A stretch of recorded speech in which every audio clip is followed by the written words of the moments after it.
Hi, I'm Warren Sprouse. You're on the Bible Forum. This is the Sunday Night Bible Forum. Every Sunday night from 8 to 10 p.m. live. I want to talk to you tonight about Rush Limbaugh's faith. The crust of this article came from ChristianHeadlines.com. Up front, I want you to know that I am an ardent fan of Rush Limbaugh's place in our society. I marvel at his intellect, his ability to see through the smoke, informing, teaching, motivating his listeners. I'm impressed with his memory, his ability to remember what he said, what other people have said.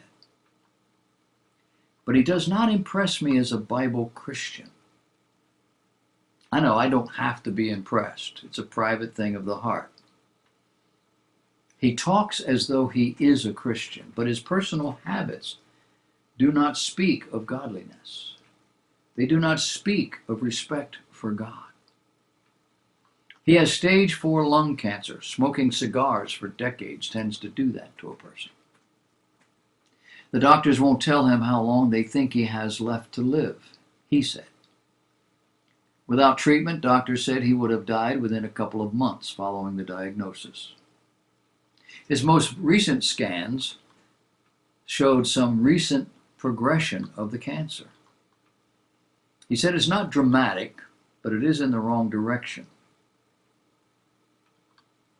But Limbaugh says his faith, his belief that God is in control, gives him comfort. He said, I wake up every day and I thank God that I did. I go to bed every night praying I'm going to wake up. I don't know how many of you do that, those of you who are not sick, those of you who are not facing something like I and countless other millions are. But it's a blessing when you wake up. It's a stop everything and thank God moment, he said. I try to remain committed to the idea what's supposed to happen will happen when it's meant to.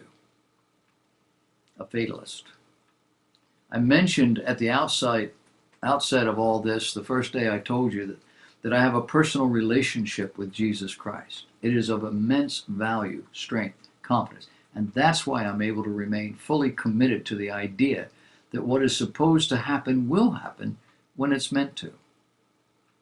He said there's some comfort in knowing that some things are not in our hands. There's a lot of fear associated with that too, but there's some comfort. It's helpful to be able to trust and to believe in a higher plan. He went on to thank the audience for their prayers. I send the same to all of you through anything that you are facing. So now the objective here is rounding third, not having to head back to second base and slide in there. Here's to rounding third and heading toward home, using the analogy between beating cancer and hitting a home run. That's the objective, Rush said. That's the goal. Now, as I said to you earlier, I don't know Rush Limbaugh's heart. I don't know your heart. I know mine. That's the only one I know. But the Bible tells us that what you see in a person's life comes from that heart. Not the pump, from the very heart of their being. Jesus was approached one day by some Jewish Pharisees. Pharisees were a religious political group focused on the law of God. We would call them legalists today. And they asked him, "Why do thy disciples transgress the tradition of the elders? For they wash not their hands when they eat bread." But he answered and said unto them, "Why do you also transgress the commandment of God by your tradition? For God commanded, saying, Honor thy father and mother. And he that curseth father and mother, let him die the death. But ye say, Whosoever shall say to his father or to his mother, It is a gift, by whatsoever thou mightest be profited by me, and honor not his father and his mother, he shall be free. Thus ye have made the commandment of God of none effect by your tradition." Then he went on to call them hypocrites. Well did Isaiah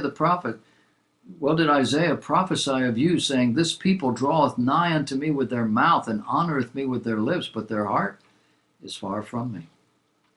But in vain they do worship me, teaching for doctrines and the commandments of men.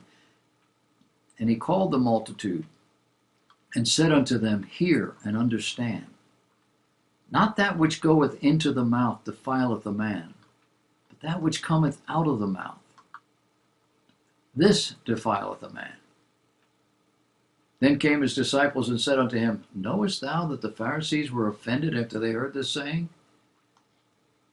But he answered and said, Every plant which my heavenly Father hath not planted shall be rooted up. Let them alone. They be blind leaders of the blind. And if the blind lead the blind, both shall fall into the ditch. Then answered Peter and said unto him, Declare unto us this parable. And Jesus said, Are ye also yet without understanding? Do you not understand that whatsoever entereth at the mouth goeth into the belly and is cast into the draught?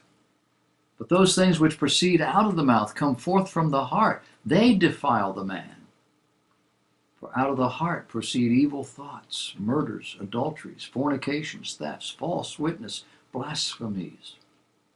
These are the things which defile a man.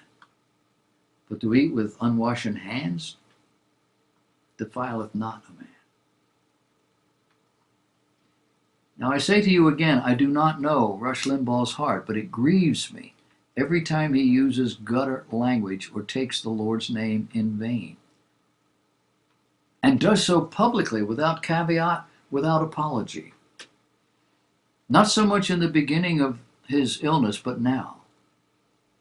He has continued to do this sort of thing, even as he maintains his relationship with God as secure.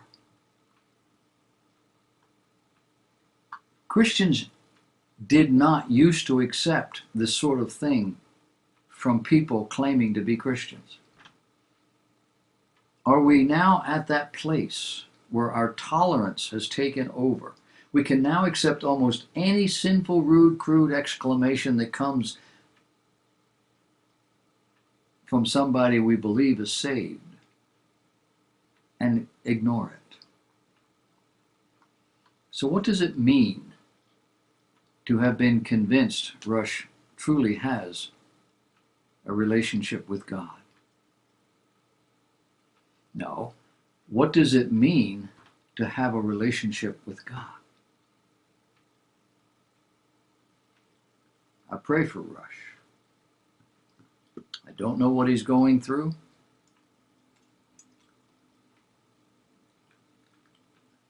And I don't know where it's going to end.